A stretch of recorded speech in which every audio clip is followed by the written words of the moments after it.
Good evening and welcome to Slam the Gavel, the show that tells it all regarding family court, other court issues, as well as CPS. I am your host, Marianne Petrie.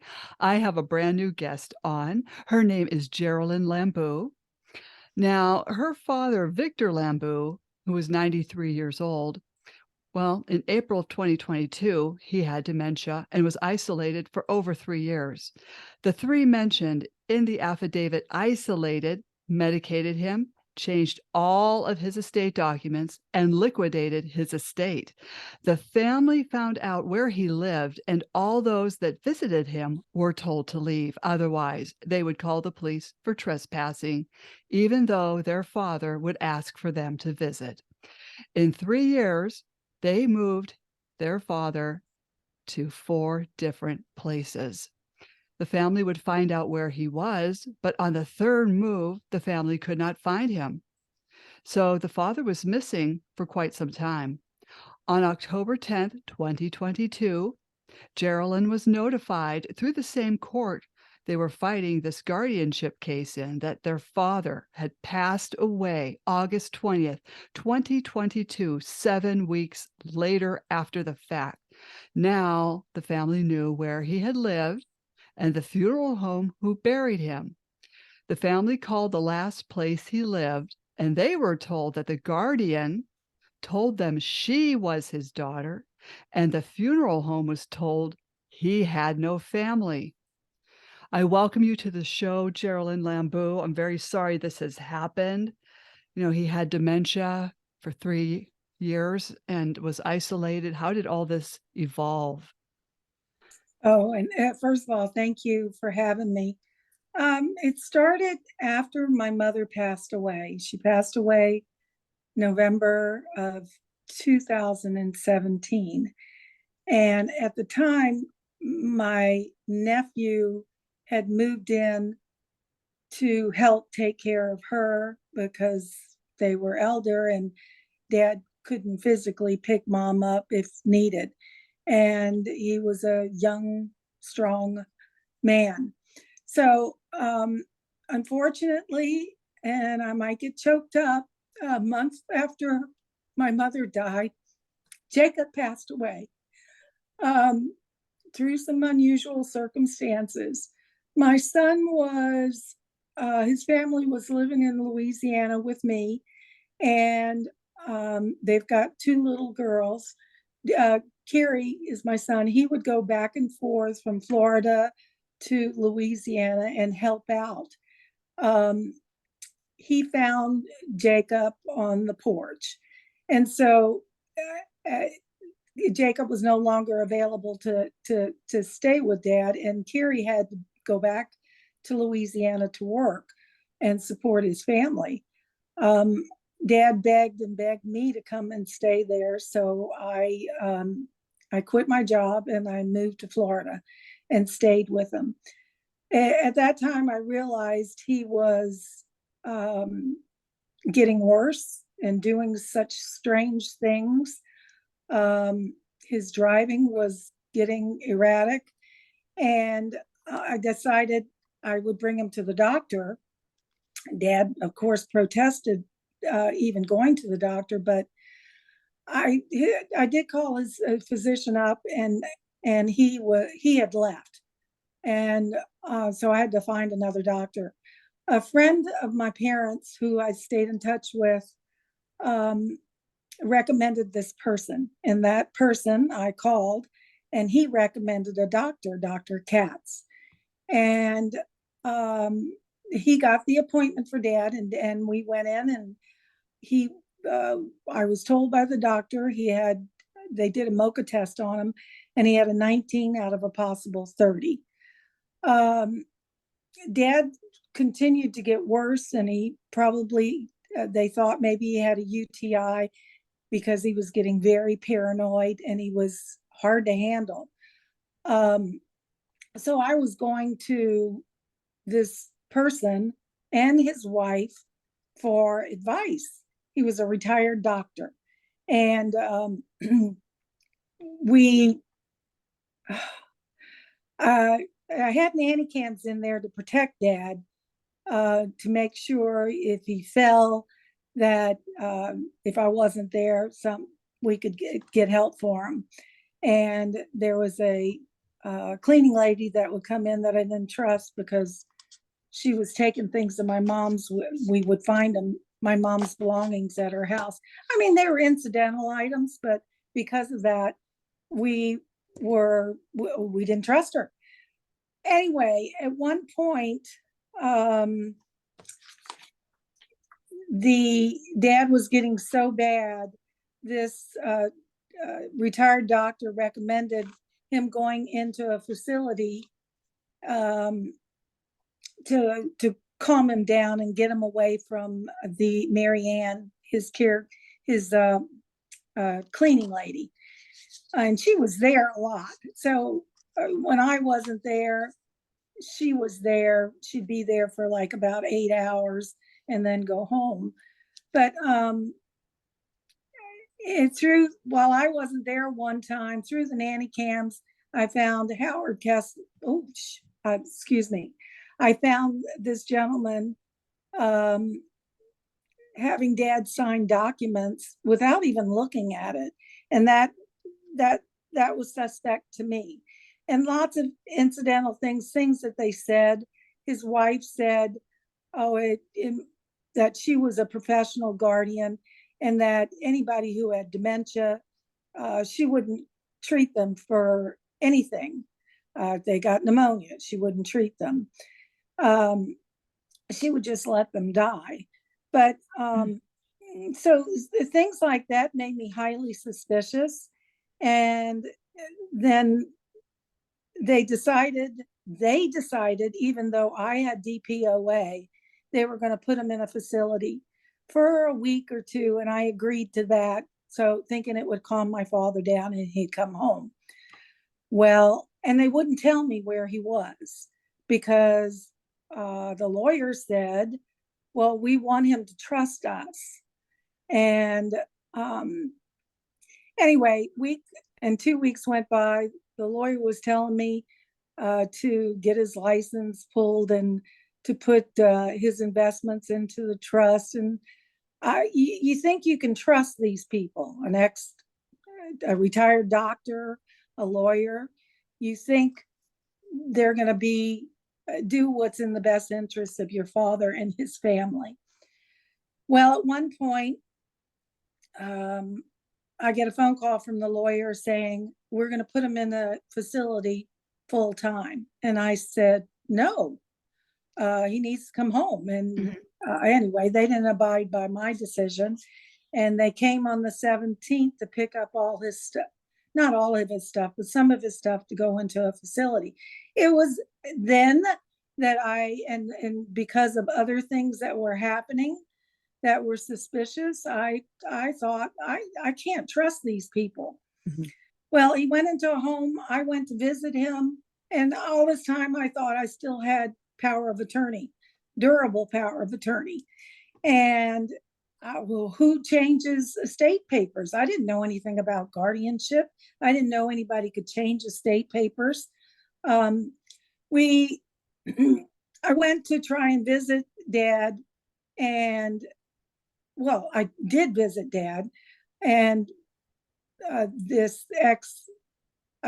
brought a friend of mine, and we went up to his room, and then in walked the person who took my father away, the retired doctor. And he seemed very upset that I was even there. And at one point, I mean, we were all talking to Dad. And at one point I picked up something and he lunged at me like, yeah, you can't. And he said, yeah, that's mine. You can't touch it. So I put it down and we continued. I didn't want to make a big to-do about it. And we continued to talk to Dad and then left. I came to see him and I had days later dinner with him. And everything was fine. I had a great time with my father.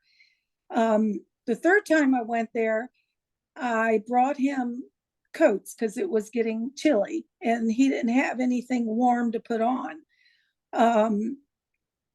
And he wasn't available. He wasn't in his room. I couldn't call him. There was no phone there. And he had a cell phone at the time, but it was rare that he would even answer it or even turn it on. He Mhm. usually only turned it on when he needed to use it. Um, I went to the manager of the place and told her, would you give this to my father, Victor Lambou? And she asked me my name. And I told her, and she said, you can't come on the premises anymore. And I said, well, why not? She said, because you're not allowed. And still, at, I didn't know the paperwork, the estate papers had been changed. Um, and I didn't know he had gone into a guardianship. Well, because they did it all behind my back as DPOA. And as she told me if I came on the property again, she would call the police and have me taken off the premises. At that point, I hired a lawyer, and my sister had a lawyer already, and she got him to get to look at the paperwork in the courts and found, without my knowledge, that everything had been changed, and that he had been put into guardianship. It was a voluntary guardianship. um, Dad, with his dementia, had been taken prescribed medication. I'm sorry, the name slips my mind right now, but it's a typical medication they give people with dementia. And when the lawyer had called me up, she told me that your dad's perfectly fine. He can make his own decisions now. Um, well, anyway, then the court, we had a court procedure. I forget the date, but it was uh, in March of 2019. And we've been fighting it ever since. My sister would go visit, and same thing would happen. Either the ex doctor and his wife would show up and get nasty with her, or someone on the premises an employee would say, you need to leave. Dad would protest. Other people would go to visit. Dad would protest. No, no, I want them to stay. Mhm. And and then COVID happened. Mhm. Um, and of course, there was no visitation at that point. Um, my father would call my son, his grandson, all the time. They would speak about once a week. Um, the and eventually, I'm going ahead of myself, but at at one point, I stayed at my parents' house because I was afraid they were going to take it. Mhm. And then the vehicles were, Dad's truck was parked there, Mom's car was parked at the house, and through advice of family members, and this is before I knew, they took away my power of attorney. They advised me to um, change the name on the cars to my name so that they wouldn't take the vehicles. And sure enough, in the middle of wee hours of the morning, they came and took the vehicles. And I guess they found out my name was on it. Oh, and I called the police and tried to get them for trespassing and also for stealing the cars. And they wouldn't do anything about it. This retired doctor was Mhm. also an ex-politician in that county. So he had friends in high places and low places. But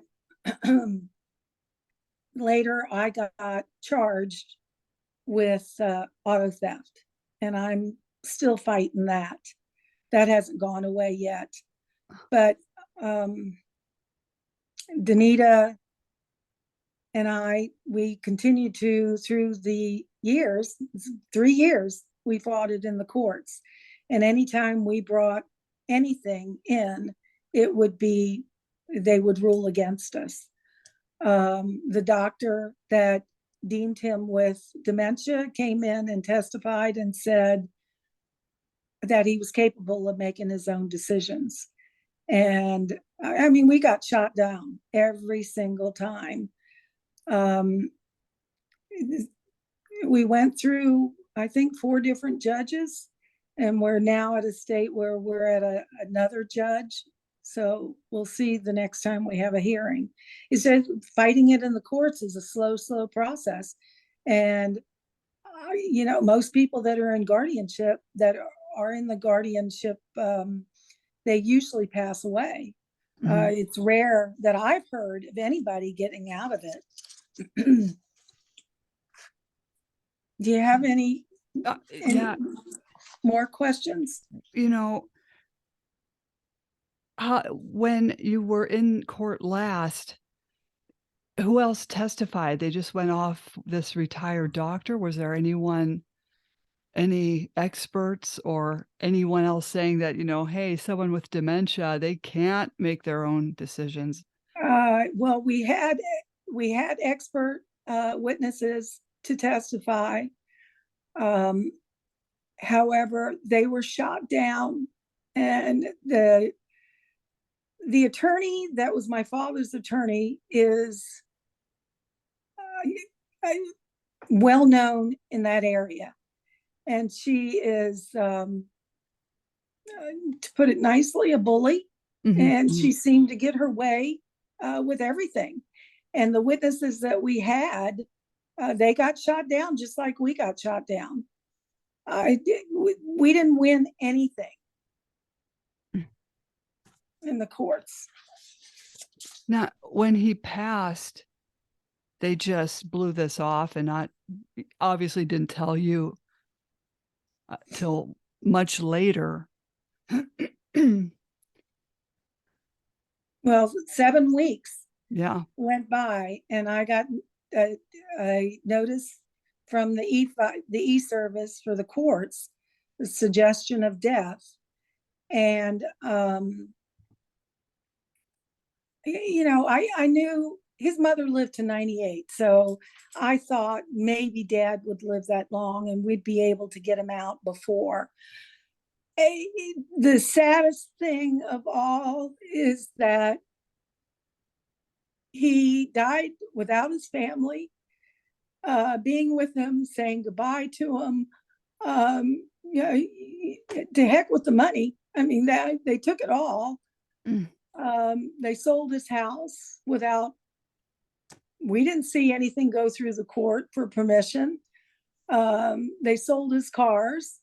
I did see something in the court regarding the vehicles, but I mean, they changed everything. And we haven't gotten the final accounting yet. We'll see when that happens. But it seems like this can happen to anyone. oh yeah. And you had durable power of attorney, and people think they're safe with a durable power of attorney. No. I mean, as I told you earlier, they did it without due process. They did it behind our backs. How they get away with that is beyond me. I mean, it just doesn't make any sense to me at all. But I hear the same story over and over and over again from other people that are in guardianship. It's done behind everybody's back. It's a legal process they get away with, and it's you know, they're stealing, they're lying, and they're all in cahoots together. The judges, the lawyers, it truly is surprising when you see this go on. And as I said before, the saddest thing is that they take your parent away from you. Somebody I've known for 60 something years, and these strangers walk in, and the legal system allows them to take over without talking to the family. It's just downright evil in my mind. Mhm. I've heard And these stories. Yeah, I'm sorry, go ahead. well, I mean, just in fighting it in court is very, very expensive. Um, I, I mean, right now I had to hire a criminal attorney Mhm. to fight the criminal aspect, and they put a restraining order against me. At one point, I wasn't allowed to see Dad or talk to him any longer. Um, well, they kicked me out of the place that he was living, but I would talk to him every once in a while, but I wasn't allowed to do that any longer.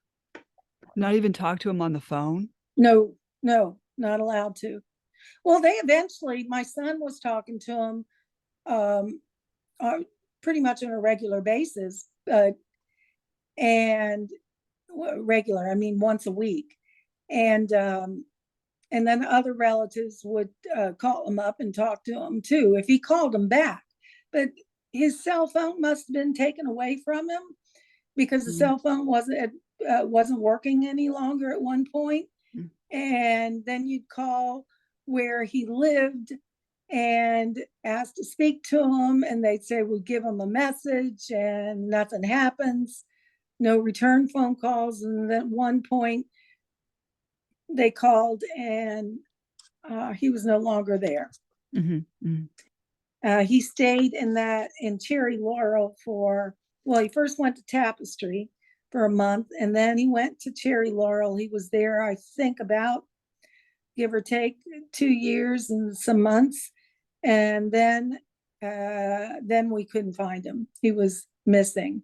But we found out he went to, after the fact, St. Augustine Plantation, I think it's called, Mm. and then to Westminster Oaks, which was a nursing home. Anyway, his last 3 years were not with his family.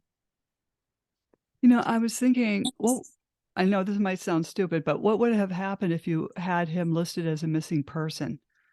We called the police Mhm. and reported him missing, probably about 4 or 5 times.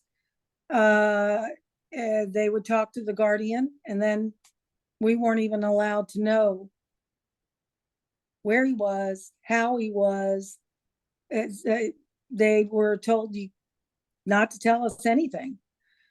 The last situation was, I don't remember exactly which month, but we called the head, the guy who was in charge of the police department in Florida. We didn't call the sheriff's department because they wouldn't do anything at all. Mhm. And he put a detective on it. And we didn't get anywhere with that either. And then we found out he passed away. So Oh, it just, that's well, criminal. yeah, it is. And it seemed like, I mean, you have all these people that are supposed to help us, that the taxpayers are all paying for, Mhm. like the Department of Children and Families. They did nothing. Um, the list goes on. I mean, I've got about 15 different people that are that we called to try and get help, and couldn't get help from anybody. The only person that really helped us a lot was a man called Rick Black, and he's an advocate because the same situation happened to his wife, and he he's helped us along this thing for 3 years. Mhm. There's other advocates out there that help people that are in guardianship, guide them through that. They've been through guardianship as well. Hillary Hogue, I'm trying to think of um, all of them, but those two names come to mind right now. There's plenty more out there. Rick Black is with CEAR, CEAR is his website on, he's on Facebook as well. Mhm. So if anybody else gets into guardianship and needs help, you can contact them. I also interviewed him as well. Yeah, he's an awesome guy. Mm. Thank God for him. Anyway,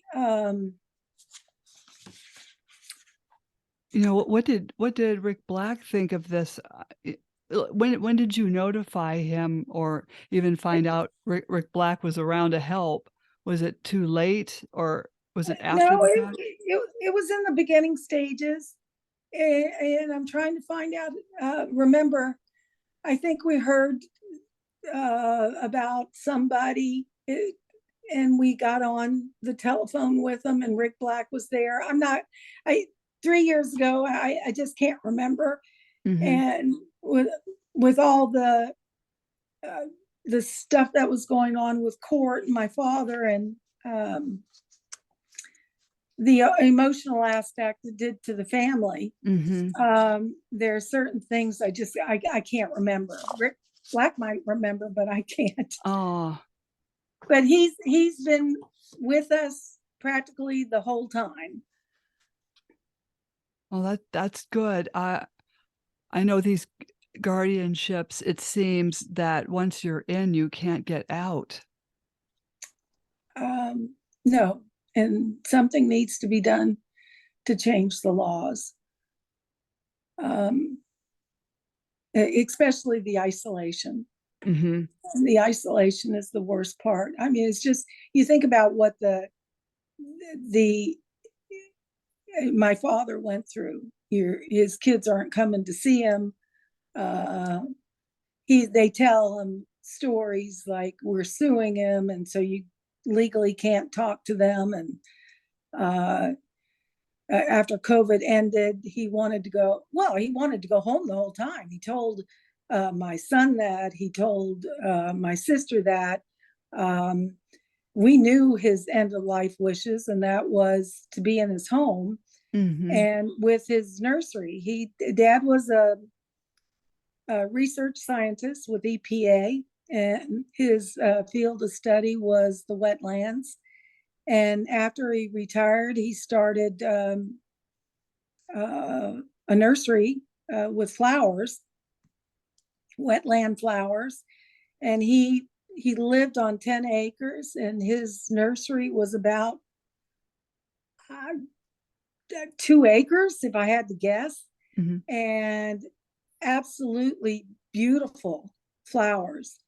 Thank God the Guardian didn't just trash them. I found an article on the internet where they had given it to a facility. I think it's in Georgia. I could be wrong with that, but somebody that loves plants like my father did. And anyway, they have them. They came and got them and took them. But I mean, that's the saddest thing is that he wanted to go home and be with his nursery. Mom always joked how he loved those flowers more than he loved her. Mhm. But he didn't get to do that. He got stuck in a home. And anyway, Yeah, this is an epidemic. oh This yeah. When I tell people about it, like family members, they're shocked. Mhm. When I tell people that are non-member families, they're shocked. How the hell can this go on now? Uh, we're in the United States. We're supposed to respect the legal system. And We're the supposed to, elderly. yeah, yeah. Oh, absolutely. We're supposed to respect them. Dad should have been either in his home with one of his kids or a caretaker. Um, Yeah, he should have been with his family, Mhm.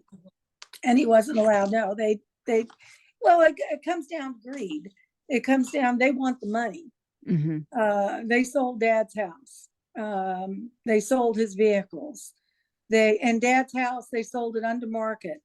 They sold it for approximately $320,000, and it was worth a lot more than that. They, I mean, who knows what happened to all the money? I'm sure it went into their pockets. Mhm. But Do you know if the guardian just has a high school diploma, or did she have a bachelor's in something? I do not know. When you search for her on the internet, nothing comes up. Hardly anything comes up about her background. Um, I know she lived in California at one point, and she's in Florida now, with her husband, who was the ex-doctor. And she, the guardian, also became the executor of his trust, which seems like a conflict of interest to me. Mhm. But uh, the courts, they let him do it. Mhm. And it's a probate court, which is also tied in with the Yes, family court, which is these are kangaroo courts where really everything's done without due process. I don't know what to say. I mean, this is just terrible. yeah. But I know so many people that I've connected with through the years. They're going through the same thing. And each time I hear a story, it's heartbreaking. It's hard because I know the pain that they've gone through. Um, yeah, Mm, it's heartbreaking, Marianne. mhm. You've Yeah. spoken to people that were in guardianship as well, right? Mhm. Yeah, I've interviewed several people, even, well, Rick Black and Dr. Sam Sugar, and, this is just, it seems like no one knows how to stop this from happening because it happens so fast, and Yeah, then you didn't even know. Here you are with durable power of attorney, and that's not even safe enough to no, prevent this from happening. no, And I remember when I interviewed Rick Black, or maybe when we talked afterwards, but, like, that it seems like a power of attorney just doesn't matter to these people. no, no, doesn't matter. I'm putting everything in my son's name before I get too old. But yeah, because why do they have the right to Mhm. that? They think it's theirs. Um, anyway, there was something else I was going to tell you, and I forgot. Now it slipped my mind. But It'll come back. it'll come back. Yeah, at 4 o'clock in the morning. Alright. Yeah, the um, the court system must be part of this whole scam, because we got turned down on practically every motion that we did. And we had lawyers, and then we went pro se. For a long time, we went pro se, but we had help Mhm. with writing some of these motions. Then we hired another lawyer, and he was hired specifically to deal with Dad being isolated and missing. Um, and he didn't do anything. And so I had to let him go. And now my sister is in the process of hiring another lawyer to help us, and this woman we trust, but because she's the one that kind of helped us along when we're going pro se. Mhm. I mean, it's so expensive for people to go through this. I mean, I've heard stories that people have spent 200,000 Mhm. And then people say 50,000 is nothing. Mm-hmm. And they bet on us not having enough money to hire lawyers like that, which I put a lot of money out. I wasn't 50,000, but it was close to about 40,000, I think. I'd have to add it up, but and that's including the criminal attorney. The other lawyer that you had before you went pro se, and if Mm-hmm. people don't know what that is, that means when you defend yourself. But when you said he didn't do anything, did he just not file paperwork, or was he He actually didn't file. powerless? He didn't file Oh, anything except that he was my lawyer. And after that, he did nothing. just an entry Absolutely. of appearance, and that was it. Yep, that's it. Did nothing. And yeah.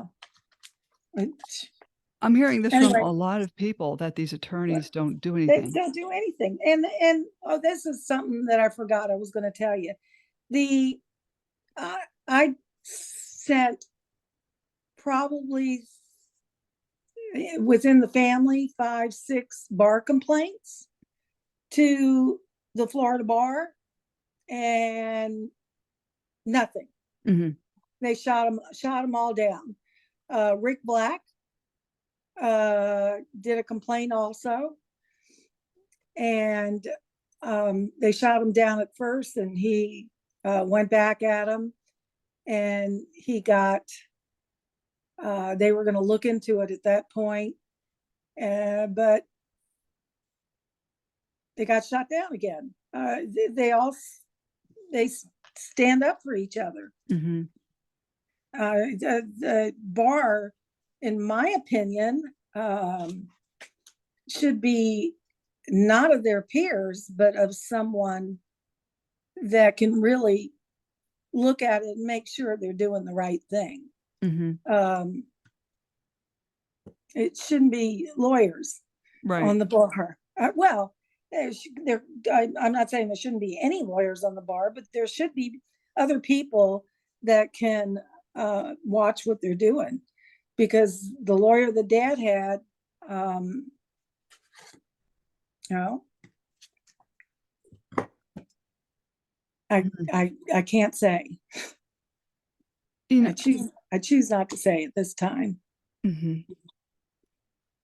Now, was this happening in Georgia? No, Florida. Florida, I'm sorry. Yeah. Only because I've written complaints at the Florida bar and they don't seem to care either. Oh, you have yourself? Uh-huh. Yeah. Any bar, well, any complaint you file on these attorneys and judges just goes nowhere.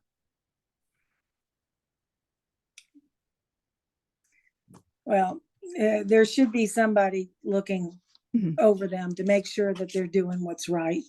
Mhm. Well, what I've done, because I was just so irritated, like with my case, I went on Google reviews and I left reviews on these attorneys and judges, but I also left pages of transcript, like not the whole transcript, but certain areas where I highlighted and underlined to show people what they did to me. And I have over 11,000 some views. But You that's know that I'm glad you brought that up. I've never done well, that. how else are you going to be heard? And it's Right. also a warning to the public. Because what Oh happened yeah. to me can happen to you. What happened to you can happen to anyone. It's like we're all sitting ducks. Right.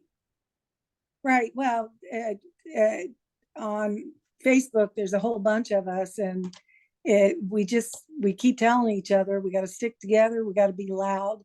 We got to let everybody know that this could happen to you, Mm. including people without money.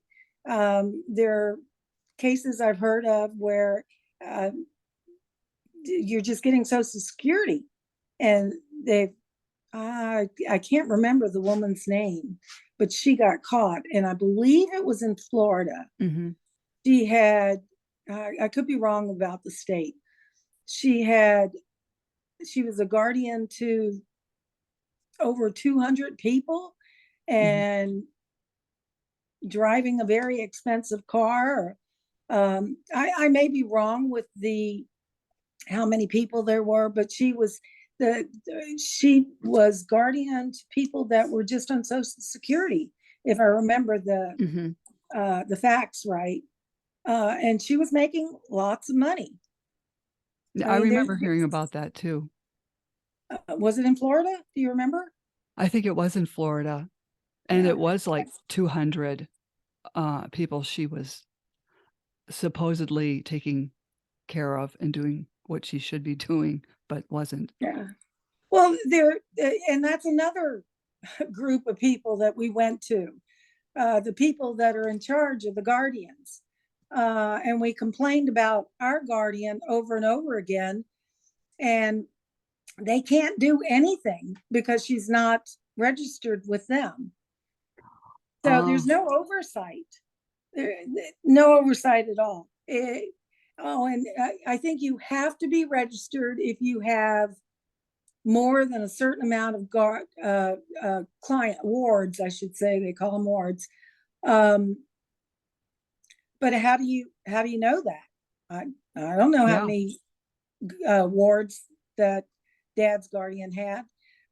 We've done some research and we know that she's done it to other people, but these other people have passed. Mhm. Um, and and there's some that are even they're afraid to speak up for fear of retaliation because, as I said before, this retired doctor, ex um, politician in the area, has friends in high places and low places, and some people that we spoke to won't talk. Mhm. It just I think people should speak out on any injustice because what happens to you can happen to someone else. Um, Again, if you have a massive active case, maybe it's best to wait till it's over, but this stuff has been going on for so long, and these are human rights violations. This is human trafficking at its Right, finest, right. along with foster care. Yes, I agree with you. And my little sister lives in Las Vegas, and she's a nurse and has been for many, many years. She had two foster kids, and she's got horror stories about that. Mm, But I mean, in the guardianship cases, they attack, and I think they search their victims. Uh, they search for them by this particular um, person, ex politician and retired doctor, and his wife. They belong to all kinds of um, community groups, and I really believe they search for their next victims. Um, mhm, so they gain their trust, and once they gain their trust and they get them into guardianship, they isolate them. mhm, They vilify the family. They uh, change all the estate documents. They liquidate their assets and they die. mhm. Very sad, very, cruel, and, I always say there's a lot of people going to hell. I don't know how these people sleep at night. Well, Very well, I'm sure, because they're getting so much money out of these families. oh yeah, the guardian, my dad's guardian lives in a very expensive place. She doesn't believe in God. Uh, She told me that before. I mean, Dad knew these two because Dad was in his community fighting against the wetlands, and this particular guy ran for commissioner in Dad's county, and so he was always asking my father for donations, and Dad being in the field he was in, would help anybody that wanted to take care of his precious wetlands. Oh. So where are you at now with your case? Well, in the criminal case or the civil case? Well, maybe both. Both. The civil case is, we just have to, as I said before, Danita, my sister, is hiring a lawyer, and they're going to try and do certain things. I don't want to mention what they're going to do at this point, but we'll see. We'll see what happens. The criminal case, and that's been going on for almost, well, about 2.5 years, I guess. And it just keeps being pushed back. And they don't have anything on me. They have nothing. So I don't understand how they can even charge me with this. The vehicles were willed to me to do what I want with. I was DPOA. I was executor of the trust. I was in charge of his living will. And they changed it all. So anyway, the criminal case, I hope will go away soon. Yeah, I agree. I hope it goes away as well. You didn't deserve any of this that happened to your family. I'm so very sorry about your father. Yeah. Well, Mom, my mother was just such a sweet woman. I'm sure she's up there praying for us. And I do believe in God's time, something good will happen through all this. And I remember my father growing up would always say, this kind of stuff builds character. I got plenty character now. Anyway. Well, do people try to contact you about this? If anyone needs to reach you and if they have any questions, do you want to be contacted? Sure. I'll help anybody. If they, I can just help them by telling them what I've gone through. And the pitfalls and what not to do and what to do. And they can reach me. You want me to give you my information? Sure.